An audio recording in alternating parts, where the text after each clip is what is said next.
Hey everyone, welcome to our Monday Live. My guest today, well, you guys can see who the guest is that we have here today on Hope for Our Times. This is great. So John Holler's going to be on in just a second, but let you know this, Alex Newman is going to be live with me tomorrow from the New American. So we have a couple of terrific days right in a row. And so let's welcome John. John, great to have you on with me. Good to be here, Tom. This is cool. This is cool. I think there they go. Now we're both together. Hey, so this is really good. There's, as you say in the text messages, there's nothing to talk about. So I titled today "Batten Down the Hatches" because I'm looking at everything and knowing you were going to be on today, and then you started sending me all these things this morning. I'm thinking "Batten Down the Hatches" was the right title for today because, baby, things are rocking and rolling, and it's just nonstop. It is a time of acceleration and convergence that we both talk about all the time. It's an amazing thing to watch, and it's sort of like every now and then when I'm preparing a weekly thing or a midweek thing, and I think, well, I'm not sure I have enough to talk about. And my wife always laughs at me and says, yeah, right, you don't have enough to talk about. But sometimes I wonder, and then I get up there and all of a sudden I've been talking for an hour and a half, and I think, I better cut this off because I'm going to wear out my welcome. And so I think you're going to Israel in a couple of days. So as I said to you before we started, I'm pretty sure we'll be done by then. Yeah. You should make your flight. I should make my flight. I don't know. We're flying out of Los Angeles. That's a little shaky in and of itself. So that's torture. It is torture. The drive from here to Los Angeles is the worst. Well, it's fine for the first hour. The rest of it's not. Somebody flew me out there to do something once, and I thought, well, I could save them money, but I usually go to Ontario. So I said, I'll go to LAX because it was hundreds of dollars cheaper. And it took me longer to get from my walk off the airplane to my rental car leaving the airport than it did to fly from Dallas to Los Angeles. Oh, without a doubt. Yeah, you go from Ontario to Dallas or Palm Springs to Dallas is great. If you ever, next time you come out this way, flying to Palm Springs, it's no traffic, great restaurants. You've been there. My stepfather-in-law lives about 5 minutes from the Ontario airport, so we know that one pretty well. So yeah, any way to avoid Los Angeles. That's my. And we know where all the in and outs are between the airport and home. So all right. Hey, so there's so much to talk about. In all seriousness, everyone. This is what we got to risk. We don't want to risk this today. This is the problem.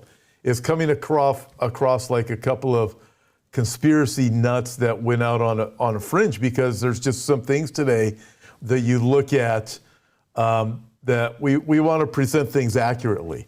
You go back to the Saudi agreement. I think what was it from 1987? Let me pull it up here.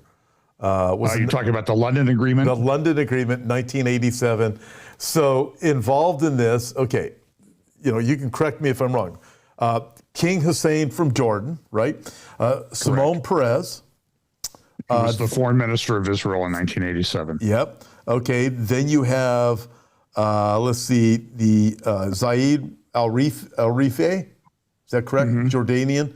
Yossi Beilin from Israeli Foreign Affairs. And then, of course, a few others, including the now King, what's his name? Charles. King Charles. I think King George. Wait, that's not. At the time, the Prince of Wales. Prince of Wales. He wanted to help push peace in the Middle East. Okay. And so he put together this thing called the London Agreement. He brought in Shimon Peres. The Israeli prime minister at the time would not come in because he wasn't sure it would be politically expedient for him to do so. They reached an agreement, but Peres took it back, and it was sort of thrown away by the Yitzhak Shamir, the Israeli prime minister at the time. But the agreement, Tom, is very interesting. It was a thing called the Jordanian option. And the reason I bring that up is it's resurfaced here recently. Now, listen, when you talk about these things and you talk about covenants and Antichrist and all these things, there's a lot of different opinions. As you know, you go to a conference and you'll have conflicting views of where the Antichrist comes from and that type of thing. So I'm just presenting this. I don't have a conclusion. I haven't written a book. And I find that, when you bring up a possibility, that the biggest pushback you get are from the people who've written a book that has a contrary view. So I'm open to all these views in the way that it works out. So I just want to understand that. But a few months ago, I noticed an article in the Wall Street Journal of all places. It was in Saturday, and Saturday in Section C, they have a big article about some geopolitical topic. It might be Janet Yellen one week, but this one was Jordan's role in peace in the Middle East. And so I started looking into it. That was in June. And then a month later, in July, an article appeared in Al Arabiya by a Saudi who was a close associate of Mohammed bin Salman, the crown prince of Saudi Arabia, who just recently, by the way, was named by his father as the prime minister of Saudi Arabia as well, which is kind of an unusual move. And we know that King Salman's in his 80s, so he's not going to last that long. But the article, and it was in Al Arabiya, and then there's a guy named David Singer who's picked up on it in Times of Israel and some of the Israeli publications, and he's a big proponent of it. And really what it is now, it's a proposal for a peace plan called the Hashemite Kingdom of Palestine. And it's essentially a reworking of the Jordanian option. And the Jordanian option that King Charles put forth in 1987 had first been proposed back in the 60s and around 1970, and it was kind of rejected. And then it resurfaced under King Charles. And now it seems Mohammed bin Salman has approved it coming back. And essentially what it would be a true two-state solution. In 1920, there was a conference in San Remo, Italy. Mm-hmm. And at that conference, they decided on a Jewish state for the Jews and a state for the Palestinians. It was the two-state solution. And it was Transjordan, east of the Jordan River, would be the Palestinian Arab state. West of the Jordan would be the Jewish state. That was a two-state solution. So when you hear all these morons and our government and stuff talking about a two-state solution, they're not talking about a two-state solution. They're talking about a three-state or four-state solution. Because it's Jordan, it's Palestine, it's Gaza, and Israel. So yeah.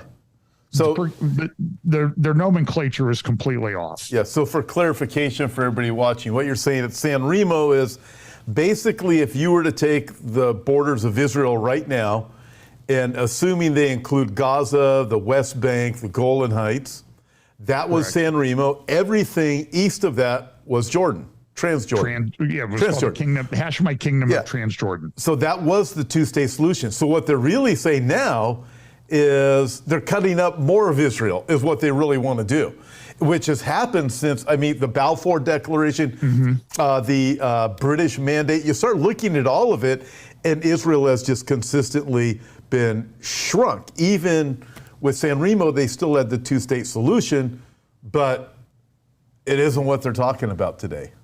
No, and there was a French lawyer who wrote extensively on this. I can never remember his name, but the thing that happened, the San Remo conference in 1922, that partition plan was approved by the League of Nations.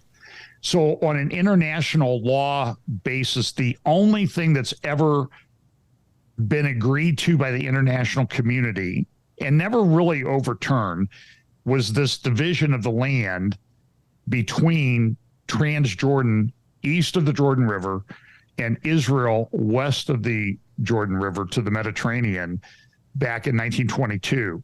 So the UN came in and they kind of affirmed it and everything, and then everything started to change. Of course, Israel declared its independence in 1948.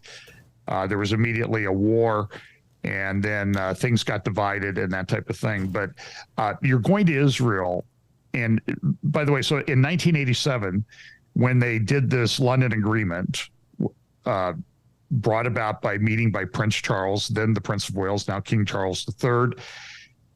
When Israel didn't approve it, King Hussein, he just kind of like, okay, forget it. We have no interest in anything west of the Jordan River in is this term of the Hashemite Kingdom of Jordan. We just don't want anything to do with it. But now it seems to be having a revival under some proposals coming from the Saudis. So I don't know if this is the way that it's going to work out. I know that this is something that King Charles likes, and maybe this will come back now. And, of course, he's heavily involved with the World Economic Forum. And there's a book that's been out there for 20 years. And I'm not saying I'm adopting this view, but I'm saying it's one of the views of the potential Antichrist that I think should be considered. And again, people that have another view or like another view, everybody will say that we're idiots, conspiracy theorists, and that type of thing. But it was a book by a guy named Tim Cohen, I think his name was, that's it. Is called The Antichrist and a Cup of Tea. And he goes into the British heraldry and the British royal line and finds that they even claim descent from the Hashemite line, which is the same line that we get King Abdullah from Jordan from today. It's interesting, but when you go to Israel in a couple of days, if you're ever driving up Highway 60, and I don't know if you've ever seen this, out of Jerusalem, like up towards Ramallah, up towards Shiloh, up the Patriarch's Highway going north into Samaria, you'll pass a hill, and on top of this hill, it's about the highest point of land around Jerusalem. It's called Gibeah, and on top of this hill is a unfinished building. And it's very interesting because this is how the Muslims think. And I was fascinated by this because when we were there with Joel Kramer, every day we went up to Samaria, we drove by this, and he told me about it. That is where King Hussein, the father of the current king of Jordan, was building his palace that he was going to live in.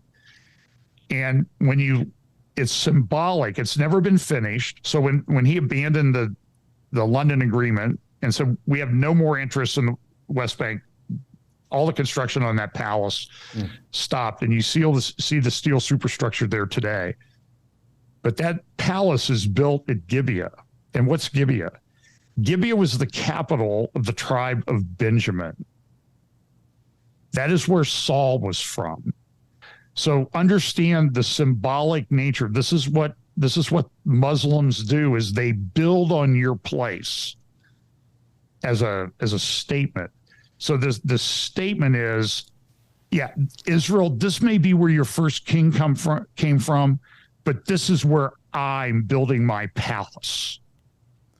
This is very interesting. Yeah, that is interesting. I think that just reminds me of Daniel chapter 11, when at the end of Daniel chapter 11, when you have what appears to be Antichrist, he moves his palace into he plants his tent in the beautiful land. In the beautiful land. I mean, as you're saying this, and listen, everybody, we're not saying this person's Antichrist. We're not naming Antichrist, but you got to admit, everybody, there are very fascinating things that are happening right now.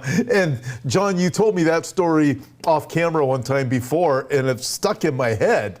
And you're going to stop by and see it when you're there. Well, so next 2 weeks, I'll be in that area. So listen, this is what I've been asked if I could do. Interview this guy who claims to be the Messiah. You've been seeing that, right? If not, I'll find some of the rabbis that want to talk about him.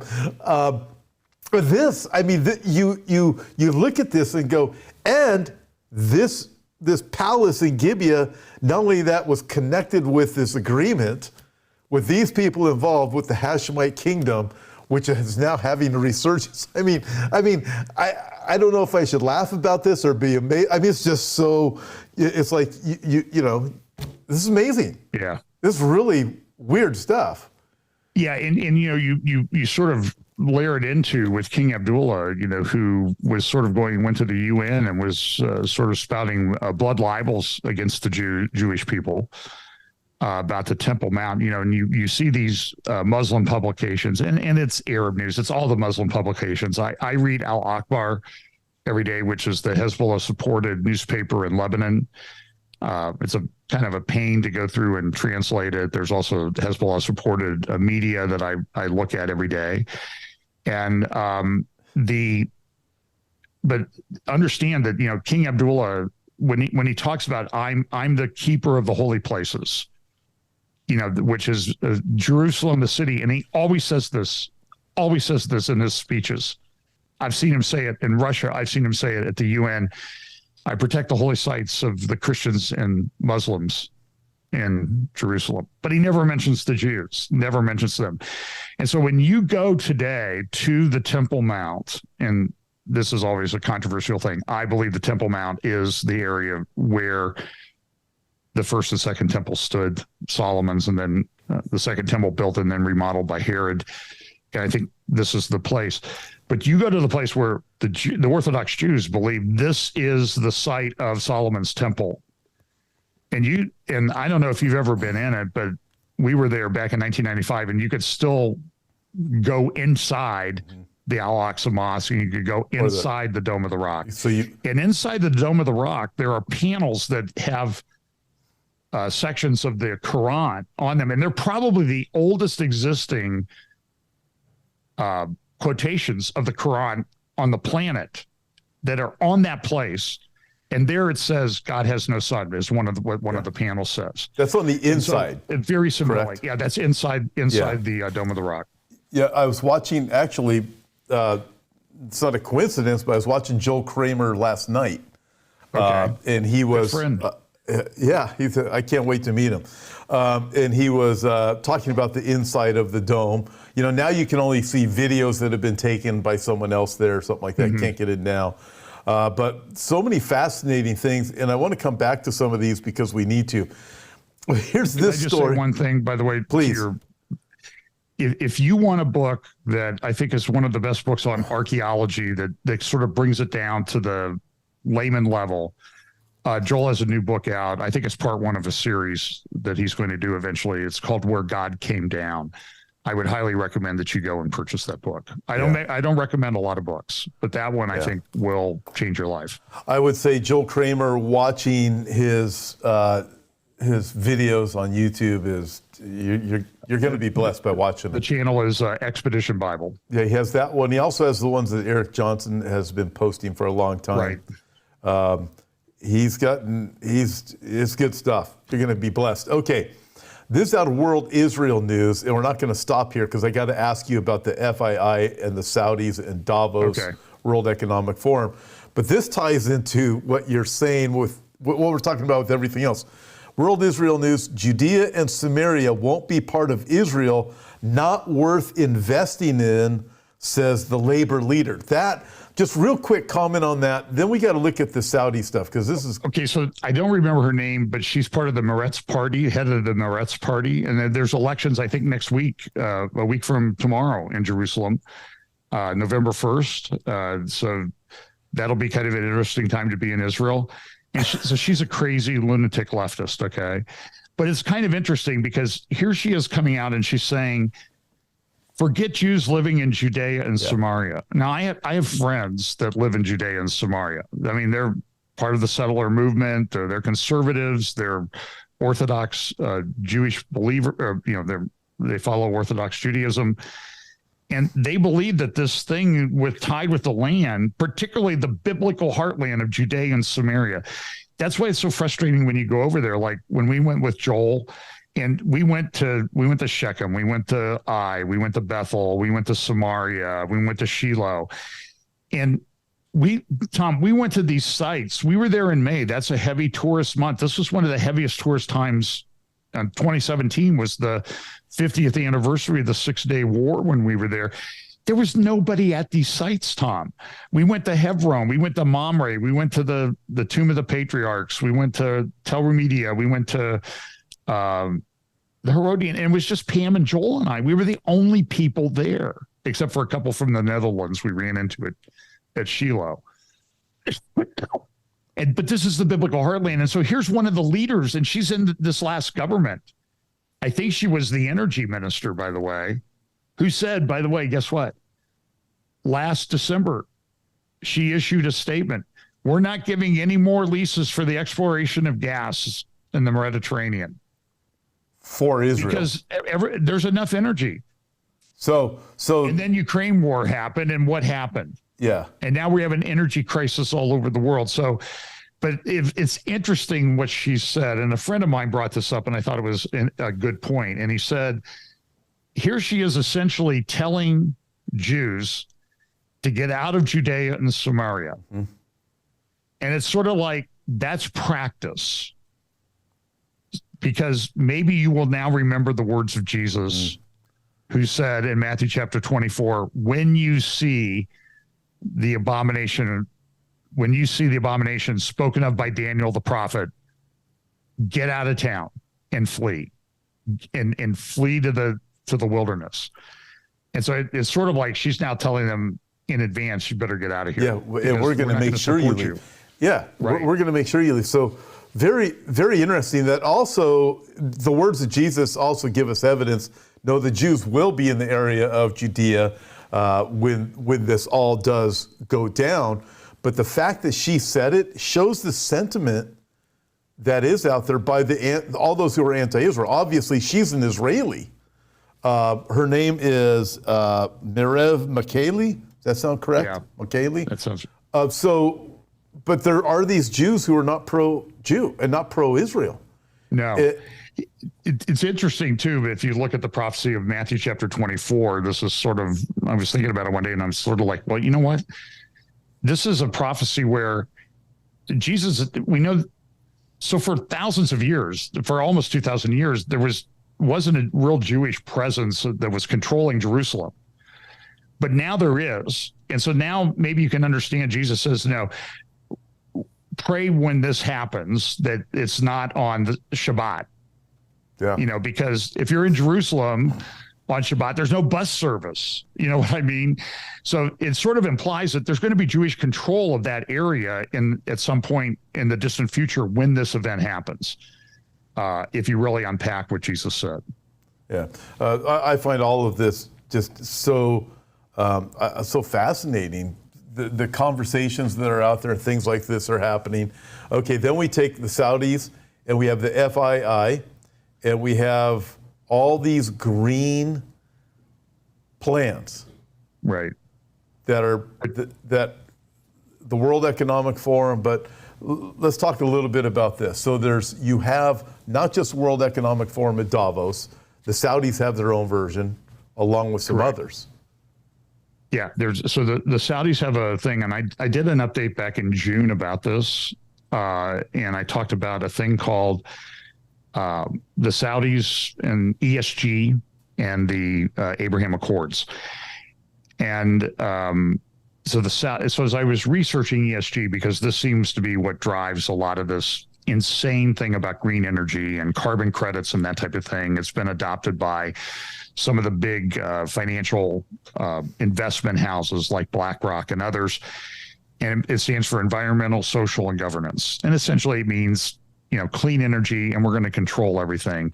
I just mentioned to you before we started talking that for all the work that the leftists in California have done to reduce carbon emissions, and you know this because of the fire almost affected your home here a couple months ago, or whenever that was.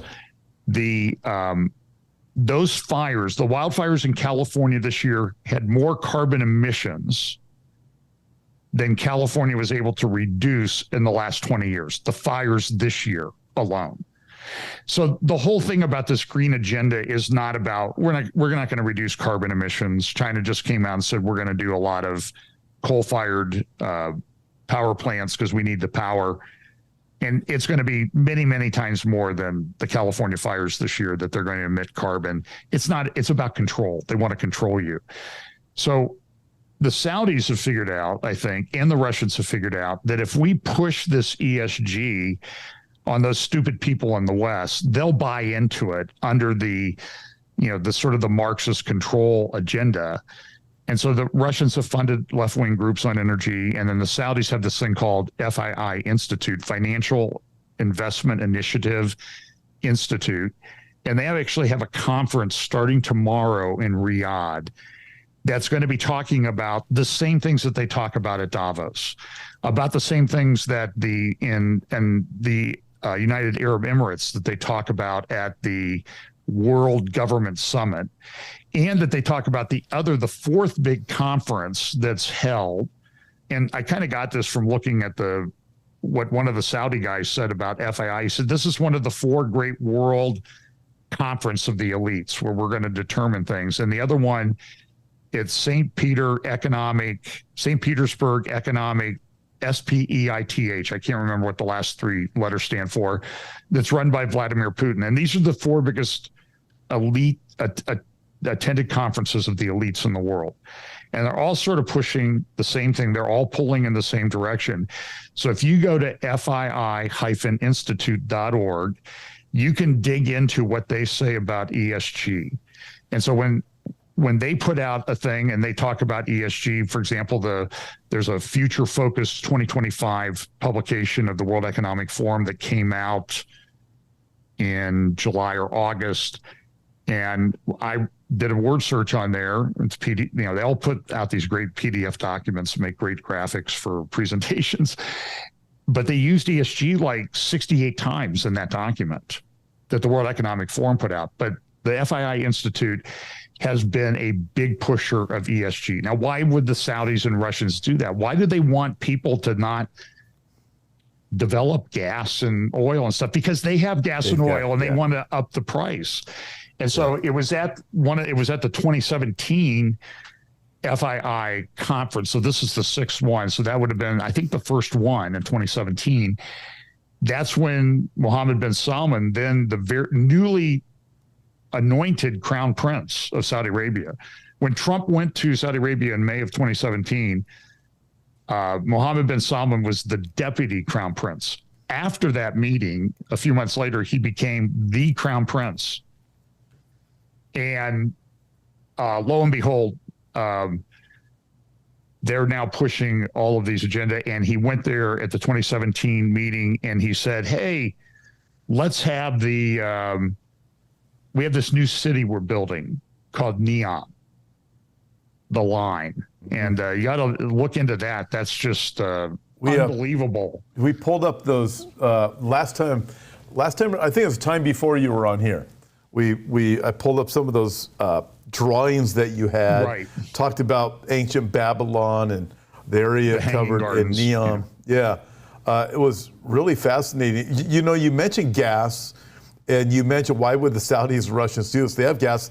So I read the other day that the U.S.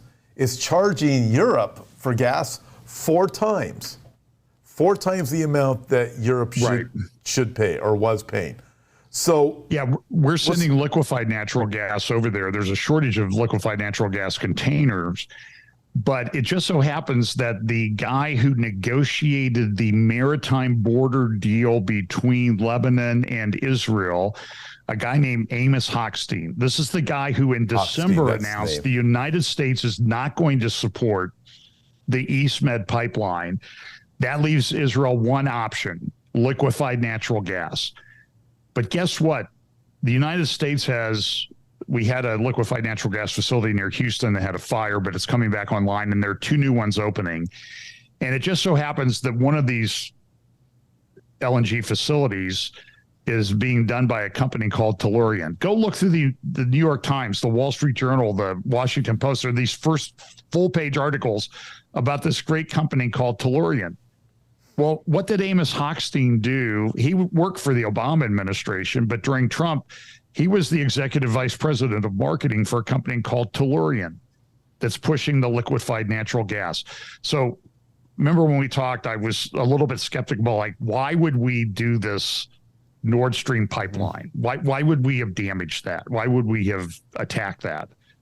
But then you start looking like, here's the Amos Hochstein, the guy who's working for a liquefied natural gas company who's negotiating all the gas deals in the Eastern Mediterranean.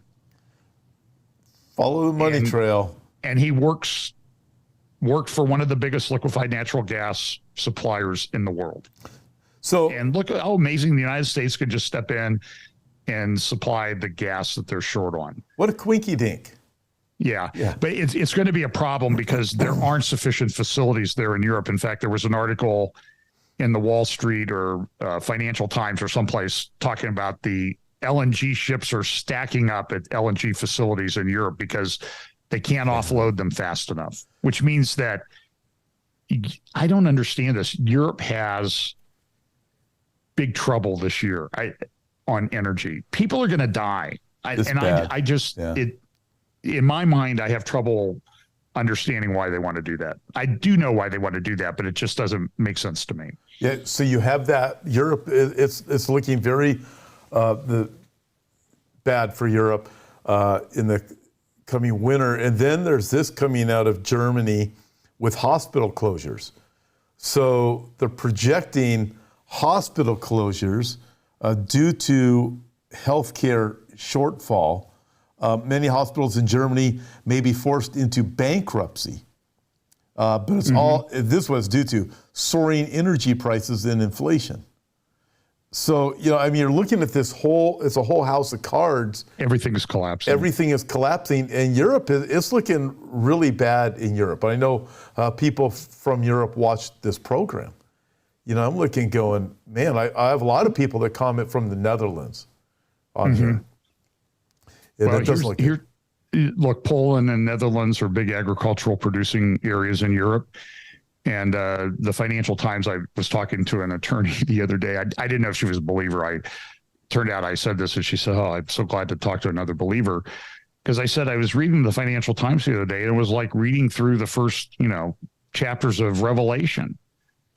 And she said, "Are you a believer?" And I said, "Yeah." She goes, "Well, nobody talks about this. No church talks about this stuff." And I said, "Well, I do." Yeah.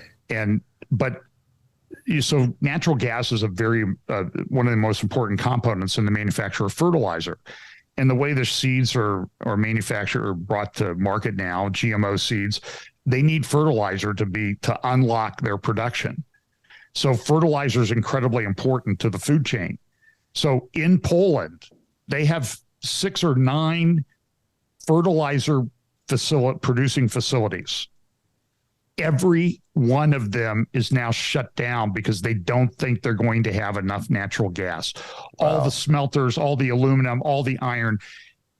In the Financial Times the other day, it said Europe stands on the risk. Goldman Sachs report, Europe is being deindustrialized and it may never recover. Wow. That is unbelievable. How fast did that happen, Tom? Yeah. Really, when you just go back to the beginning of COVID and you watch what's happened since then and all these rules and regulations from mandates to the way we got to change the economy, which, I really wanted to ask you your thoughts on the Mississippi River drying up. But I want to ask you this first, at the sake of hopefully we won't run out of time, but Time Magazine had an article, you sent it to me, from back in October of 2020. So just before the election, right? And It projected what's everything going to look like come 2023. Mainly what's America going to look like come 2023. Well, it had one of those interesting pictures. Those pictures where they have a satellite picture of before and after, and you kind of slide it over. So they kind of stopped it right in the middle. It's hard to see what it is, but I'll try to do a midweek update this week and include it. But it was October or November of 2020. It was the international version. It said The Great Reset. That was the title. It was the title that Time Magazine came out. They put Great Reset on the cover, and then everybody said, "Oh, you mean that conspiracy theory that's never going to happen?" Well, what's Time Magazine talking about? There you go. And so you see it takes it from sort of the industrialized to the AI age in 2023. Now, how do they get from 2020 to 2023 with that much change that quickly? Unless there are a lot of people that have been working on the agenda. And so back to where we started this, one of the biggest green pushers of the green energy thing has been the now former Prince of Wales, King Charles III. And you can go to the World Economic Forum website and you can see when they announced the Great Reset thing back in 2020, in the midst of all of this, they have a whole page dedicated to King Charles because he did the keynote speech when that thing opened. So listen, I'm not saying that he is, okay? I'm just saying it's something that needs to be considered in all of this because of his involvement behind the scenes in this. Yes. Think he knocked off his former wife? I'll plead the fifth on that. On the event that he might hire me to represent him in that case. Yeah, no kidding. I mean, there's just, I don't want to create a conflict of interest there. Yeah, just so many fascinating things that are taking place. So your thoughts, COP26 meeting, King George, then Prince Charles. Of Wales. He gets up and he says, with trillions at his disposal, we all saw the video, and he went on to talk about more at his disposal than all of the GDP of the world combined. And he was talking about a military-style campaign. Military-style campaign to bring about the changes that are necessary. Look, there's a lot of thought that Charles converted to Islam. He has been recognized by Al-Azhar University, the leading Shia or Sunni Islamic institution in the world, where, by the way, a former president of two administrations and now sort of the shadow president, I think, of the third administration, Barack Obama, went on June 4th, 2009, and gave his famous speech talking about Islam and Christianity. And I think that was the trigger for the Arab Spring that started in late 2010. It's a very important speech. Everybody should go and listen to it, as painful as it is. You can still find it online. June 4th, 2009. And so that's the institution that sort of recognized King Charles III, who has indicated that he did not want to become he's not going to change the oath that he takes when he's coronated king next spring, but he is going to say he wants to be the defender of faith. He would rather say he's the defender of faith or faiths rather than defender of the faith. And that's a significant change. Yeah, that is a significant change. Do you want to answer some other questions? So all this stuff, but all this stuff came so quickly. So here's Queen Elizabeth. I mean, I was born in 1954. She was queen. And she's just a year younger than my mother. And so for all 68 years I've been alive, there's been one queen, and now it's changed. And everything kind of flows along with it. And who do they come up with is this guy who's pushing this green agenda everywhere and a whole bunch of other stuff. It's very interesting. And he's involved with this document that we talked about in the beginning of the program for... the London Agreement back in 1987. And then that seems to have resurfaced here recently under a Saudi proposal for the Hashemite Kingdom of Palestine. Now, I think King Abdullah, if you ask him, he would say, I don't want to rule those people. I mean, look at what's going on there now. I mean, be careful when you're over there, because there's a lot of operations. General Avivi talked about this in Nablus, and the clans are fighting among the Palestinians, and it's a very dicey situation there, and right at the time of these elections. Well, I won't take any of the tour group into those areas. The tour group will all be going to the safe areas, but I would certainly go with John Haller to those areas. Hey, well, I'm a big old, there's not an upside to messing with an American. So let them know you're an American. It's not a problem. You know what, everybody? It's really not a problem over there. You're surprised. It's not that bad. How much safer it is. It's way safer over there than it is going to a Walmart here in the States. I'll say that much right now. I will tell you, the last time we were there, they always tell you, if you don't want to buy something, particularly in the Arab quarter of the old city, don't make eye contact with the merchants. And so I'm walking through the old, and I'm a pretty big guy in Israel. I look like a Nephilim, okay? And I make eye contact with this guy, and he looks at me and he goes, "Oh, hello there, big man. You must be very wealthy. Come, let me sell you many things. That's so it, isn't it? Yep, it is. I mean, it's just the way it is. It is exciting, though. It is really exciting, and you feel. I mean, you feel really safe in the Arab section too. Yeah, it is really amazing. Okay, this question comes from the app from Ann Barbosa. What are your thoughts about Saudi Arabia wanting to join BRICS? I think that there's a desire on a lot of countries to get rid of the petrodollar, and the dollar is the central reserve currency of the world. Except right now, the dollar is incredibly strong, and this is the British pound used to be the world reserve currency, and it was a several-year transition. So I don't know that it's going to happen overnight. But all I can say is this: I mean, look at what happened in the UK. They put Liz Truss in, and she wanted to make some changes to help financially. And the British pound almost collapsed. I mean, it literally it almost collapsed in one day. And now Liz Truss gets blamed for everything. Now, I personally think that she was not, I mean, she's a World Economic Forum type, but I don't think she was completely on board. And they had to get rid of her. And so they blamed everything on her, even though she'd only been in office a short time. So now they've got this 42-year-old ethnic Indian guy, Sunak, who's going to be running it. It'll be interesting to see. So I don't know if the Saudis, the BRICS thing is going to move forward. China has tremendous trouble right now. Although I was reading that Russia, China, all these countries, India, they're all buying gold like crazy, and we sold them the most of it. The United States. So I don't understand what's going on. I mean, the whole thing is so bizarre. I can't even begin to unpack it sometimes. But I don't know. I don't know that the central reserve currency is going to change.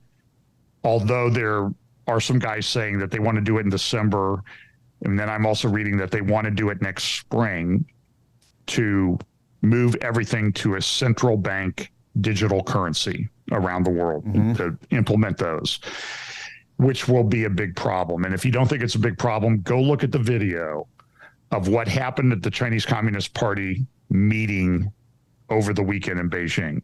Yesterday, they made Xi essentially the new emperor for life of China. He's the most ruthless guy in the world scene to run a country since Mao. And remember, about 100 million Chinese died under Mao. And so here is did you see this video, Tom? Xi's predecessor is sitting in the Great Hall of the People right next to him. And he's about ready to get up and talk. And the word is he was going to say something negative about Xi. And before he talks, 3 men will walk up to him, tap him on the shoulder and say, whatever his name is, you need to come with us. Not a person, hundreds of the Chinese ruling elite were there. Nobody looked at him. He reached out, grabbed Xi on the way out, sort of an appeal, and Xi just kind of looked at him and nodded, and they took him away. Wow. He may never be seen again. So you need to understand, though, that that's the mentality of this Chinese credit system that's permeated the big tech companies and central bank digital currencies. And now they want to roll this out next spring. Interesting enough, right around the time that guy is going to be coronated as king of the British Empire.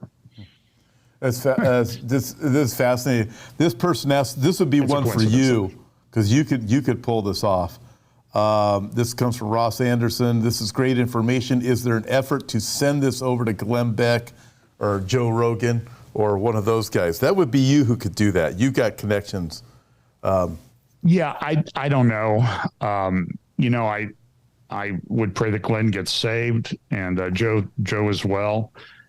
They do have huge audiences, though. But and I'm not saying I've reached a conclusion on this, because the other interesting guy is this Erdogan keeps surfacing everywhere. Oh, he surfaced. Now he's going to be the gas supplier of Europe. Yeah, so he just surfaced. Yeah, today. Today he did. I think with Putin, if I remember correctly. But Yeah, he was. I mean, Putin's going to have his hands in everything. So I want to ask you this: the guy who began the company over in China, he's since has disappeared because he said some things against Xi. It was the equivalent of Amazon. Do you remember the name of that company? Alibaba. Alibaba. Do you know what happened to him? Jack Jack Cha. Jack Ma. Jack Ma, that's it. I think he's kind of surfaced, but this is what Xi does, because Xi thought that these companies were getting too big, that he couldn't control them, and so a lot of these people have just been disappeared and had their fortunes wiped out or significantly reduced. Yeah. And he is in charge. He is the most isolated, ruthless leader on the planet right now. And China's in big economic trouble. They have a demographic problem that is of their own making. They are never recovering from this. Okay. The projections are by 2050, let's say the Lord tarries. And whenever I talk about it, everybody says, oh, so you don't think the Lord's not coming very soon? Yeah. I'm like, I don't know. I'm just saying this. These are what the projections are on population mass.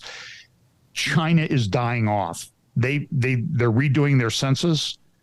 They overstated. Oh, we think we made a mistake of 100 million people, mostly female. They did 500 million forced abortions. That's not just one generation, my friends, that they killed. That is every generation that those children would have had. 500 China million. will not recover. Yeah. And when people get to these demographic problems, the biggest demographic problems in the world, China, Russia, Iran, they're declining. And people who have a sense of they want to be history, they have a sense of their empire, like Putin, like Khomeini, like Xi, that's when they're most dangerous, when they think they're going to have to protect their legacy forever. Yeah. And that's how China views things. So I'm just saying that, what did we do? 75 million abortions in the United States voluntarily. They did 400 or 500 million forced abortions. Unbelievable. Yeah. Do you think, how long will God let that kind of stuff go on? I don't think much longer. And, it's an interesting dynamic, or as you point to, the reality of it is they won't recover. So when you think about it like this, here's what we're watching in America is, so the Hispanic community in America is completely flipping to the right. And primarily it's because of family. You have a dad, you have a mom. There's a hierarchy in the Mexican world that's very biblical. Whether people accept it or not, that's their problem. But they have children, they take care of their kids, they take care of grandma and grandpa, they take care of each other, and you have a mom and dad. That's how that's their thought process. They're flipping. As we project, if we're here for another 20 years, this is my prediction, because the entire left doesn't want to have children. They promote abortion. They don't even believe in marriage anymore. They don't believe in family. You project this out far enough, the only people having babies are people on the right. Guess That's what? right. Everything will flip another 20 years if it keeps on going this way in this country. One would think that that's true. By the way, do you think things are going real well in the United States right now with inflation, social unrest? Absolutely everything? Awful. Right. So in the midst of that, so who did Biden do an interview with last night for an hour? You can find it online. You need to look at this thing. Who was it? It was done by a guy who is documenting his transition from male to female. Trans guy. Did an hour interview in the East Room of the White House with Joe Biden talking about this stuff. Oh my gosh. And Biden says, I think your transition is great. They don't want people to have babies. I'm telling you, they're sterilizing them. It's maddening. Now I don't think that, there's some people on the right. I don't know that they're going to build this great kingdom of God on earth too. I'm concerned about people who have that kind of orientation as well. But I was talking to somebody at church yesterday. I don't think Lot had to put up with this stuff in Sodom. You know what do you think? Lot was vexed. Now, it's starting to make a lot more sense now in this nation what that meant. He lived there. John, you know me, I live in California. There are some conservative pockets in California where I live, Sure. For example. I mean, you know that. But within it, we're still in this mad state that's run by Hollywood and Sacramento. And you got Pelosi, Newsom. We got all these Maxine Waters. We got them all. They all come from this place. And we understand in America, I think, a lot more what Lot was dealing with when the Bible said he was. Yeah. He was. Well, that's vexed. a good litmus test. If you're vexed by what you see going on, that's a good check on where your relationship with the Lord. And if you're not, you need to get right with the Lord. Yeah, that's a good check. Hey, I want to say hi to Dale Quimby. Dale, thanks for joining in. So Dale is moderator on James Cadiz program. Apparently he popped in here. Lisa D is our moderator here, along with adding a couple more. Oh, now I'm in trouble. My crew. Oh, no, it won't have anything to do with you. So, one person on here was letting everybody know, listen, you need to repent and receive the Lord Jesus Christ. And this is the reality of it. You got all these things going on. We didn't even talk about the Mississippi River, which I am kind of interested in your thoughts on it as we see things drying up. But if we had enough time, we'll go there. But Tammy G asked, what do you know about the USA having troops in Poland on the border of Ukraine? The reports, I don't know if they're on the border of Ukraine, but there were reports I read today that the 101st Airborne has shipped out troops to Europe for the first time since World War II. So it looks pretty significant. This is significant, and Zelensky, from what I understand, also he's asking for some kind of nuclear weapons to use. Is that correct? Have you heard that? It's so hard to figure out what the truth is over there because there's this dam on the Dnipro River, and the Ukrainians come out and say, "Oh, Russia's going to blow that up and flood everything," and then the Russians go, "See, they're going to look at the Ukrainians, they're planting a false flag, and they're going to blame us." And then there was the same thing about it.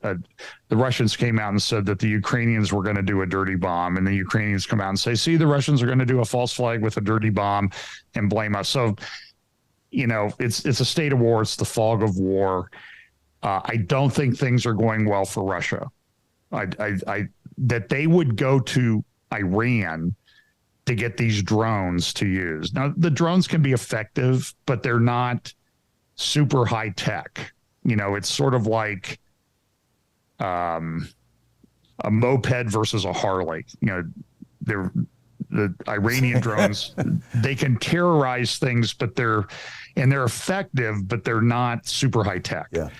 And if Russia used to be the greatest arms manufacturer in the world, and the fact that they are needing to go to Iran now to get these, and Iran's even outsourcing them to Tajikistan to produce, which, by the way, makes it difficult for Israel to do an operation because it's 1,000 miles to Tehran, but it's another 1,000 miles to Tajikistan to take these things out. So there's a logistics problem with Israel attacking those. So it's difficult.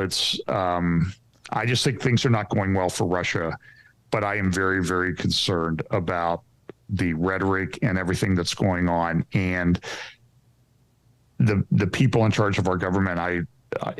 I think have lost their minds, or they have an agenda, or both. Look, I said this. This is what I said many times when Obama was in office, in real office, not just in the shadow office. What did he ever do on a foreign policy basis that did not ultimately benefit Russia? Think about it. Remember that conversation he had with Medvedev that was caught on the hot mic that, hey, let me get reelected and I'll have more flexibility. So I'm very, very concerned. I mean, I grew up, I was 8 years old when the Cuban Missile Crisis hit. And I remember that. I can remember watching the black and white TV in our living room and asking my mother, is there going to be a nuclear war? I have a specific recollection of that.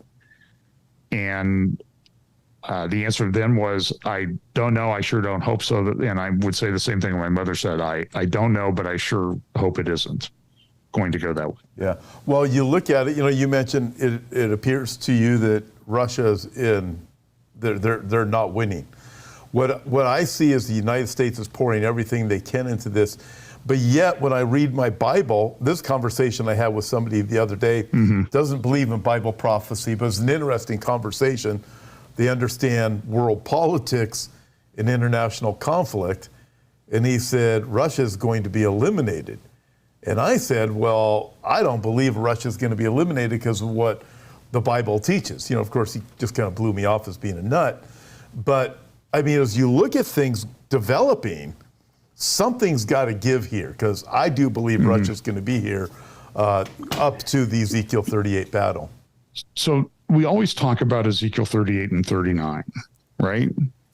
But what if there's a war before that?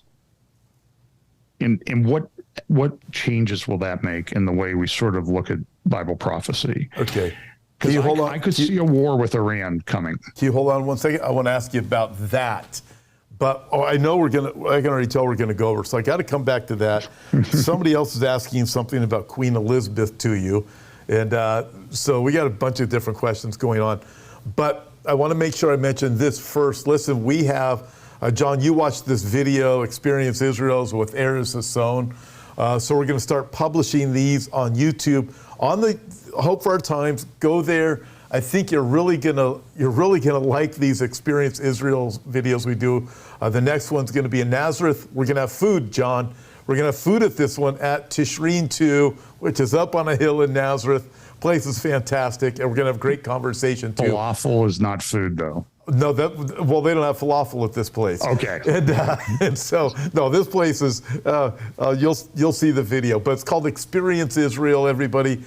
Go there and check it out, like and share it, because that's the only way it's gonna get out there. Also, I'm gonna get back to this, but John, you're in the description, but verbally, how can people follow you? Fellowship Bible Chapel, fbchapel.com, Fellowship Bible Chapel on YouTube, Rumble, Real FBC. And then some of my stuff is also put up on RTN TV. And then Fellowship Bible Chapel has its own app. And we're trying to roll out audio only stuff, but we're a very small church, like 70, 80 people. Yeah. So we're all volunteers. So it takes a while to get things done. You know what? It does. Most people don't know how much it really is to just pull off anything, especially a live program, but just trying to, I mean, we've been working at this for years, and it costs a lot of money. It's a lot of volunteer help. And then I have a couple of young guys, my son and another guy in the studio with me. And it's a lot of work, everybody. Yeah. So anyways, enough of that. All right. So something. You want to do Mississippi River real quick? Okay, Mississippi River real quick. The United States is blessed with a big river system, navigable rivers from our breadbasket heartland all the way to the ocean. Water transportation is 1/10 the cost of any other kind of transportation. It is why the United States, in large part, is a world power. And I was with Bill Koenig down on the Ohio River 2 months ago at a friend's house across from Cincinnati, and the river was up. It was running like I've never seen it run before. And now, in parts of the Mississippi River system, they can't move the barges with that. And that's going to affect all kinds of goods, supply chains. I just read that we have 25-day supply of diesel fuel in the United States, which is the lowest it's ever been. Wow. So we're on the cusp of, I'm just telling you, I always said, we'll go in 2021, what day will it be that we say, oh, let's go back to the good old days of 2020? Then in 2021, 2022, I said that. And now we're going to say, like, I wish I could go back to July of 2022 when things were so good. Yeah. Batten down the hatches is the name of our program today. Yeah. But I saw the diesel info, watching these things going on with the Mississippi River. But I got to throw one more thing out before we get back to the Iran thing. Obviously, we're going over. But I noticed a lot of people on the app are talking about Athey Creek and Brett Metter. Hey, you guys, if you want me to ask Brett Metter to come on the program sometime, let me know, and I'll fire him off a request. I would love to have Brett Metter on. Okay, so thank y'all for that. Okay, John, let's talk about this. Russia and Iran, a possible war, because it looks, I don't know, United States is pouring so much money into that. Petraeus is basically saying, hey, whatever it takes to eliminate Russia, assassinate Putin. You look at this, yet you look at Ezekiel 38, Russia's a player in the end. Well, I think whether Putin is involved or not is maybe irrelevant, because Putin has sort of, over the years, he has purged his leadership so that he only has ideologues like himself in the plan of succession. So that even if Putin goes away, I don't see a change in Russia. It's sort of like what happens with Khomeini. They used to have whoever the guy was before Raisi was the president. Now they have Raisi, known as the Butcher of Tehran. So they've upped the ante of the guy who's going to be brutal, come in and be as brutal as Khomeini. And so I think the succession plan, I don't see a big change there. Although, there's essentially a revolution going on in Iran right now. But it's when those countries are in demographic decline, when they're being attacked, that they reach out to do stuff elsewhere. So I just see the potential for a big war someplace particularly in the Middle East. But, you have North Korea that's also making sort of rearing its head all the time, too. I just think there's a war like a World War III before in Ezekiel 38, 39 war. But I don't think it'll change the basic structure of Ezekiel 38, 39 that much. But it may change the world. Imagine a world war now with the financial crisis, the fuel crisis, and people wanting to reset the world economy with central bank digital currencies. Okay. That's a very interesting scenario. I got one more question for you then. Maybe two, maybe three or four. All right. So you go till you're done. I know you're a couple hours ahead, so you got to go eat dinner.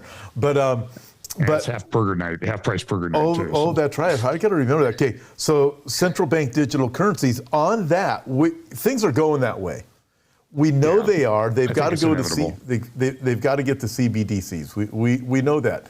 But it appears to me right now you have different nations that are trying to get theirs. So to get it centralized the way the Bible describes, that's not going to happen in 2023, I don't see. I think it'll be piecemeal, and I think that it will eventually then be coalesced into one. I think it'll be decentralized, and then it will be centralized at some point. But understand too, Tom, nothing has a long shelf life now in Bible prophecy. We used to talk about this thing.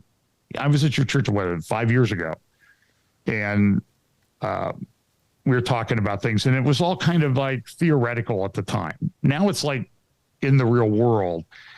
And so if we think that these things need many, many years or decades to roll out, I think we're past that point now. They can happen very, very quickly.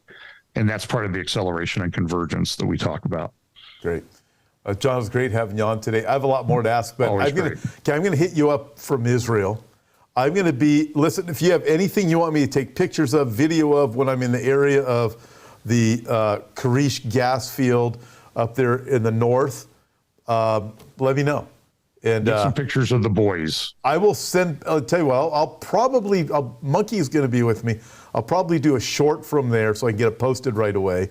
We'll have Monkey swim out to the first buoy and kind of hang on and do a picture in a way. I tell you what, everybody, I will get pictures of the buoy that John is talking about. That buoy that he's talking about marks the border of Lebanon and Israel, and it's what all the issue is about. And we have Lapid saying, let's just give all the gas away. And now this lady that we talked about today.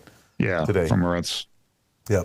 Okay. She's crazy. Send me anybody you want me to interview, anything you got going on while I'm there, you let me know. And God bless. God bless you too. Look forward to talking to you as soon as possible. Thanks, John. Goodbye, everybody. Thank you, Tom.